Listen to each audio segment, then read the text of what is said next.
Well, thanks very much, ladies and gentlemen. It's great that you could be with us here today. It's great to be here with Clive Palmer.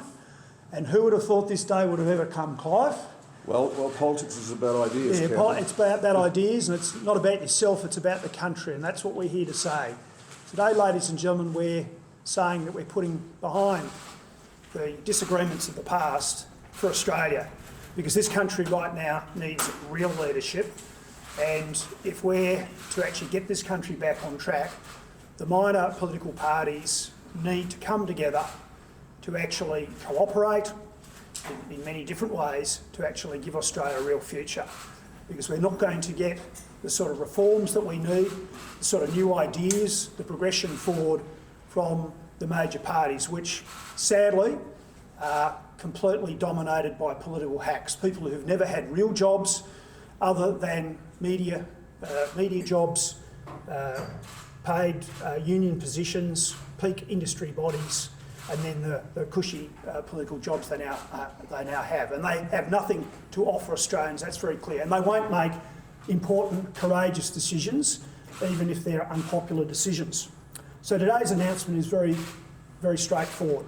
The Palmer United Party and the Liberal Democrat Party will be exchanging preferences in the upcoming federal election. To be crystal clear about that, we will be recommending to our voters that they give their second preference to the Palmer United, the United Australia Party. Thank you for the correction, Clive, the United Australia Party. And similarly, the United Australia Party will be recommending to their voters a second preference to the Liberal Democrats. That's the best way to get new blood into the Parliament. That's the best way to get new ideas and give real leadership for Australia. Clive. Yes, Campbell, I think there's not much more I can say than what Campbell said, but we stand today at a critical moment, an important time in our history, when the Australian people have been let down by the Liberal, Labor and Greens parties, and we can never trust Liberal, Labor or the Greens again, and the nation calls for new leadership.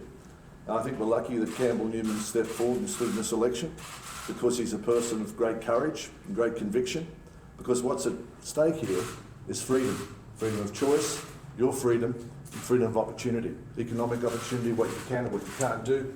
We see our tourist industry today under attack, and the Premier has brought in all these tests you've got to have to come across the border, which will cost up to $1,000 for the average family.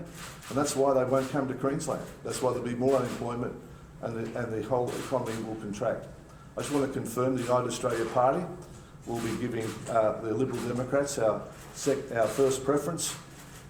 So we'll say vote 1 United Australia Party, 2 the Liberal Democrats in the Senate and the House of Representatives as well. And I think by working together we can achieve the extraordinary.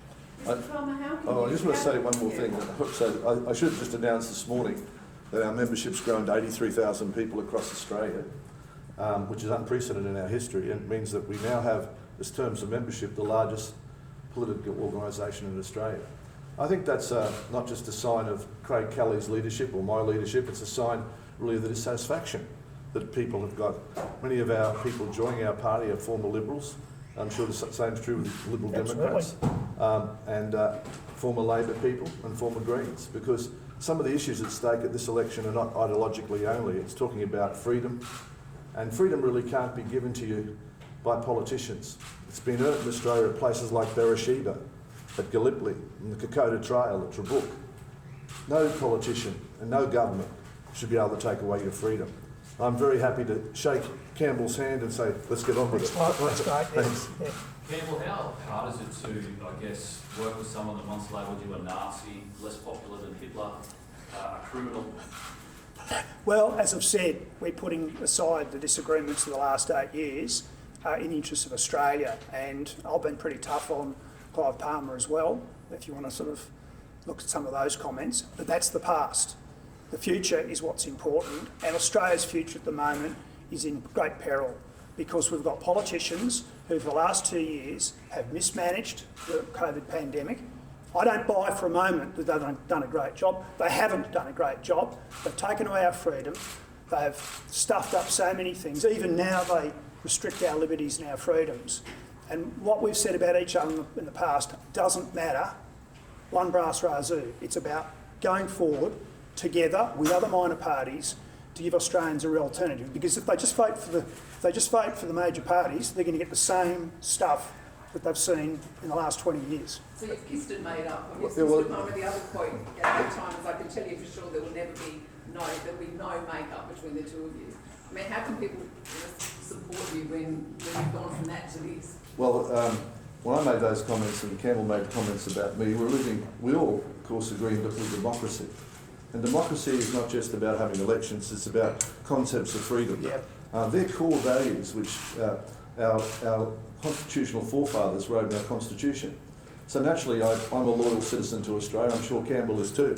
But when Australia is under attack, when the very fabric of what we stand for as Australians is being threatened, it's time for all Australians to get together to rally around the flag. I mean, in the Second World War, you didn't go to war with the Liberal Party stamped on your bottom or the Labor Party stamped on your bottom. You went to war to protect this country for what it stands for.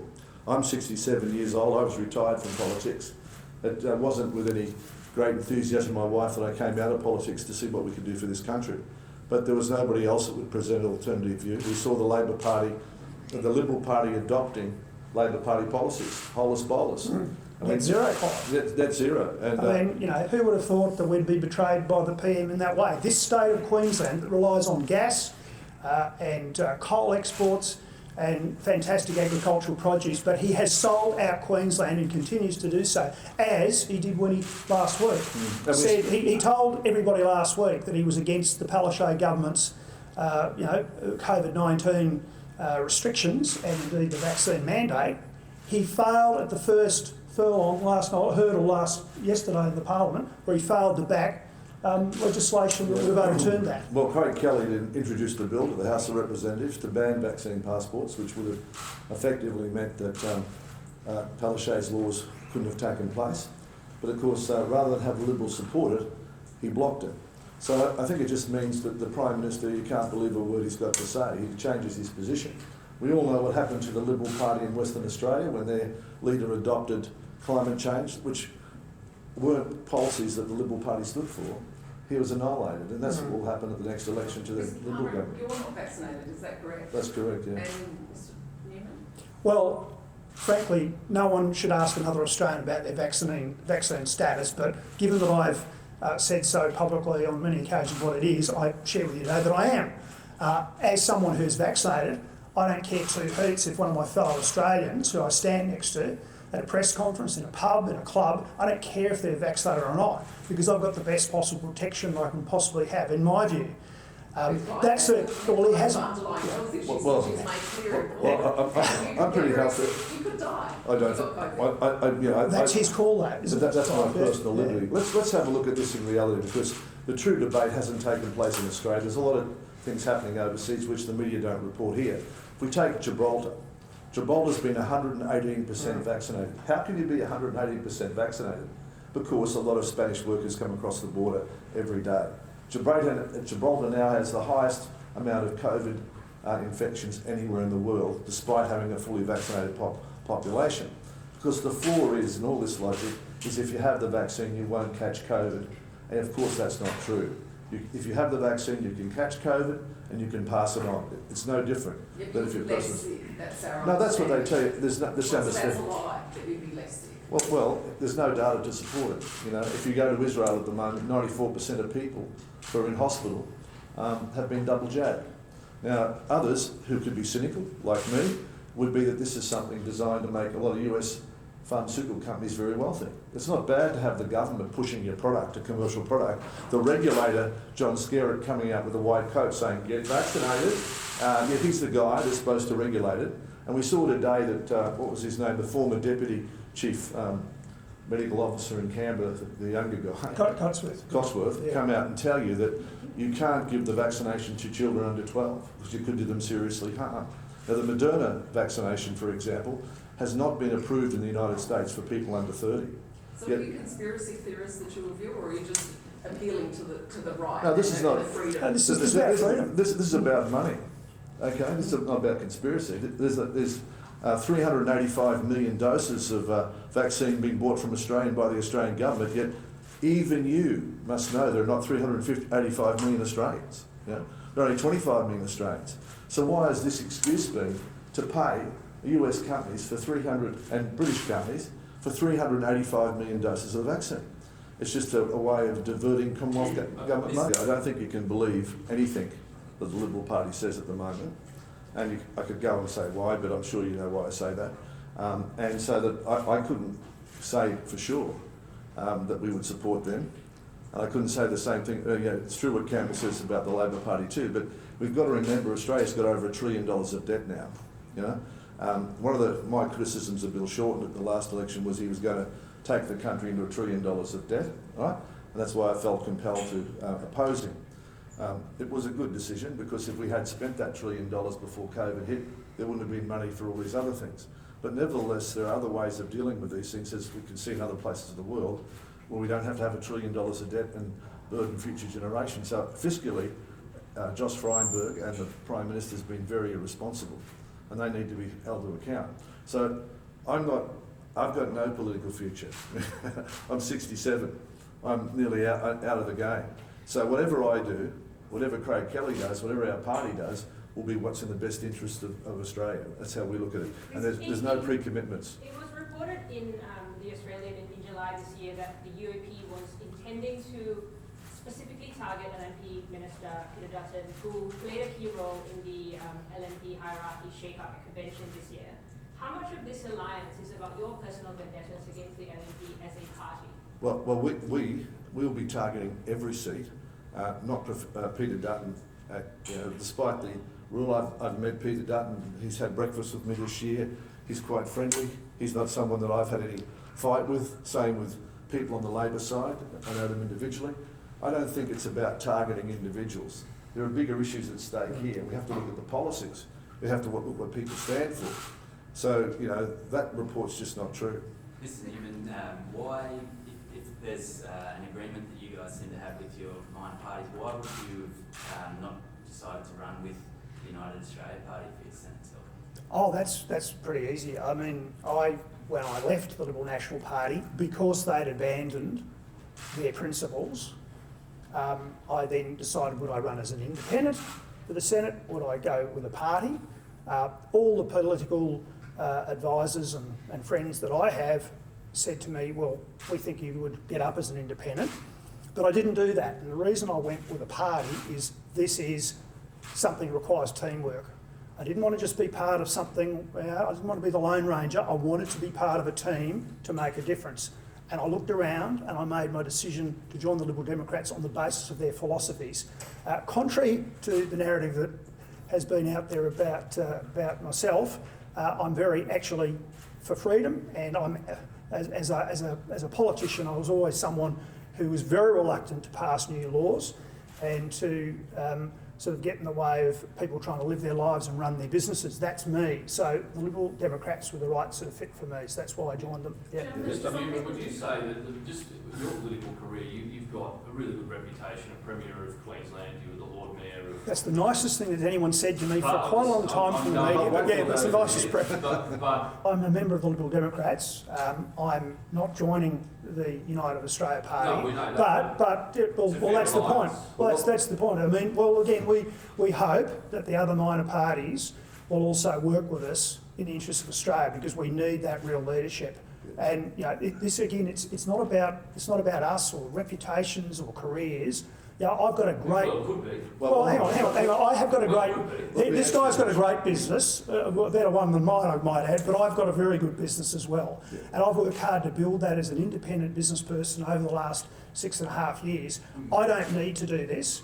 I'm doing it for Australia, and I'm passionate about the problems we've got that need to be fixed. So that's why I'm doing it. So at the end of the day, reputation is what I do going forward, and that's up to me. Okay, before we get to that, let me just answer what you said, okay, because I need to tell you something too. You're completely wrong. Craig Kelly's got an excellent reputation. Completely, okay. In Sydney last Saturday, 150,000 people marched with him down the street. No, you've never seen. Minority. You've never seen that many people ever march with a Liberal Prime Minister or politician. In Melbourne, there was 350,000 people at the rally he attended the week before, when there was about 200,000 people, not reported in the press. When I spoke here at the the Botanical Gardens, there were 35,000 people there, and I got a standing ovation all the time. It's not about me, it's not about Campbell, it's about the ideas we represent that's very important. You represent the minority though. Well, I don't think we do. You're trying to predispose an election before it's happened, Yeah, and that's what the press absolutely. does all the time. You know, so let's wait till the The election. criticism of Craig Kelly is widespread. Let's be honest here. It's widespread in in the media. Let me have a go at this one. media though. Well, look, ladies and gentlemen, I just say to you, there is something going on in this country right now which I urge you to really dive deep and tune into, because people are over the major parties, and particularly people are starting to be over this Prime Minister. In the latest news poll, his personal ratings plummeted to some significant lows. There is something going on here. There are people out there, quiet Australians, who are supporting people like Craig Kelly, and they will support people in the Liberal Democrats like myself at the next election. We're quite clear about that. What we're trying to say today is there is an alternative, and it's an alternative who will not sell you out on net zero, who will stand up and say no to our kids being indoctrinated with woke ideology in schools, who will make meaningful progress on revitalising the economy through the encouragement of small business and lower taxes. Those are the sorts of things that we stand for. Coalition don't. They don't care about small business at all anymore. They pay lip service to the principles on the Liberal Party website. Go and have a look at the Liberal Party website and see how they measure up against a big taxing, corporatist, big end-of-town sort of government that has done more to put in place red tape for small business in the last 6.5 years than I could imagine from a Labor government. And I know, because I'm a small businessman, I see it. I see the red tape. So, Mr. Palmer, do you want to be Prime Minister? You've said it before. Well, no, What do you want to be? I want to go to a nursing home for its whole life, but let me. No, I'm not saying. Craig Kelly is the leader of our political party, and because we've got great confidence in his courage. A democracy really means that you can have different points of view, and the press in particular has hidden the people's right to know. Rupert Murdoch and others have told journalists they can't run stories about our party. Their advertising executives have been told that they can't take advertisements that mention the vaccine. That Campbell Newman, I'm sure, can't appear on Sky if he talks about the vaccine. And neither can other people. They've tried to stifle debate. And if we live in a democracy, we want both points of view. Now, I could be wrong or I could be right, but at least you'll understand where I come from. And that's the people's right to know. It's the journalist's obligation to inform those people. But a lot of journalists can't do that because they're controlled by their editors, who are controlled by the bosses. And we know that Scott Morrison and John Skerrick of the TGA said if you publish anything contrary to what we're saying about vaccines, you'll get no government advertising. And we know the state of newspapers in Australia at the moment, they can't survive without that government advertising. So they just don't do it. Mr. Palmer, Mr. how much of your Are you going to spend more advertising? advertising? Are you going to spend more advertising this election, or less advertising this election? I don't know. It's a question of what the issues are, how they need to be promoted. If, for example, there was a free press in Australia, if journalists could write what they actually wanted to report on, there wouldn't be a need to correct it Sure, by we've advertising. been through that. But are you planning to spend up big again this election? No, I don't plan, but I'm capable of spending whatever I need to spend. And, it's very interesting to say I've got a poor reputation in Queensland. I've created 60,000... In Australia. Well, I don't have. I've created 60,000 jobs in this country, over $5 billion of exports every year. There's not many people who have individually done that. And, I'm currently ranked at the 500th wealthiest person in the country. I've never been convicted of any... Okay, I've never been convicted of any... Okay, yeah. I'm not questioning But I'm questioning, I'm purely stating, in all honesty, do you think you have a good political Well, reputation? if you have a look at the record of people elected to the House of Representatives from minor parties, I stand out as an extraordinary example, where I got 52% of the vote when I first stood. Of course, that scared the major parties. And, I'm the person, if you remember, that took on the Chinese government when they tried to control our resources, fought a battle in the courts for 7 years. I was exonerated by the Supreme Court of Western Australia. I won in the Court of Appeal, and the High Court of Australia refused the Chinese-owned government's leave to appeal. That was when it was unfashionable to say you're against China. That's when a lot of Australians, a lot of politicians, sold their soul to the Chinese government. Now people realise what's happened. So have I got a bad reputation because I stood up for Australia at a time when it wasn't fashionable? It would have been a lot easier just not to do that. It would have been a lot easier just to go along with the status quo. But it wasn't the right thing to do for Australia, and it's not the right thing to do now. You know, I know you're a good fighter, Clive, but I mean, look at even the Waratah coal mine. Stephen Miles is looking at calling it in and taking the decision off the council. You know, things like that. How hard are you going to fight that one? well, it's, you know, as I said, as far as business goes, I'm retired from business. We've got people that run those companies. But the But question... how do you feel about a Labor minister saying he's going to call it in and Well, take well, control? you might ask, is he doing it for political reasons or for the benefit of the community? You know, I feel bad when governments act for political reasons and not act for what's best for our citizens. You know, I think Stephen Miles hasn't made any decisions at the moment. He's called for submissions from other people. We'll make a submission, and other people make submissions. The question whether he deals fairly with that and looks at it. Should you be able to develop coal in Australia, in Queensland?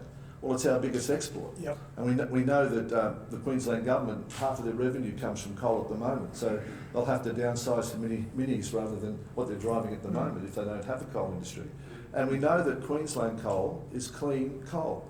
And in Indonesia at the moment, they're putting out coal that have got something like 2,000 to 3,000 calorific values. Coal in the Gailey Basin is over 5,500 values. So it means that rather than burning 3 tonnes of Indonesian coal, we've got a lot of impurities going into the atmosphere, a lot of carbon. You can burn 1 tonne of Australian coal with about 1/3 of the pollution. So, you know, the world's not going to change from coal. China's building over 700 coal-fired power station now, so is India. We've got 6, that's where we fit in at the moment. So the question is, are we better to make sure that they burn clean coal that provide jobs for Australians? Or do we say, we're not going to participate? And what happens is everyone will buy it from Indonesia, and the air actually, surprising enough, doesn't recognise boundaries. It flows around the world. So that's the real question. The atmosphere is around the world. Getting back to your relationship, just... He's a good guy, I like him. You like each other. Who made the first approach? Just tell us what happened. Well, I think probably what happened was, if we go right back to the state election last year, after the woeful incompetence of the LNP, who, you know, want to, even to today, to say that it was due to COVID, but never stood up for Queenslanders on the relevant issues. After that debacle 12 months ago, basically we started talking. I can't recall who contacted who, but we started talking. I think we went out to lunch. We went out to lunch. And we were sitting there. Well, I think he's paid for one, I've paid for another, and vice versa. But I realised that Campbell wasn't a bad guy when I ordered oysters and he ordered oysters too. I said, yeah, gee, if we can agree on oysters, is there other things we can agree on? But, you know, in the 1960s, it was make love, not war. In the 1940s, Winston Churchill said, jaw is better than war. And it is. But unfortunately, we're in a war at the moment. Yeah. It's a war we have to win, because what's at stake are the rights of our citizens, the freedoms we enjoy, and the future of the country. So I just want to say, here to shake hands with Campbell now and say, we'll all be winners, Australia, Campbell and me. God bless you all. Who gets preference 3 in the car? Wait for the next press conference. Well, wait for the next press conference.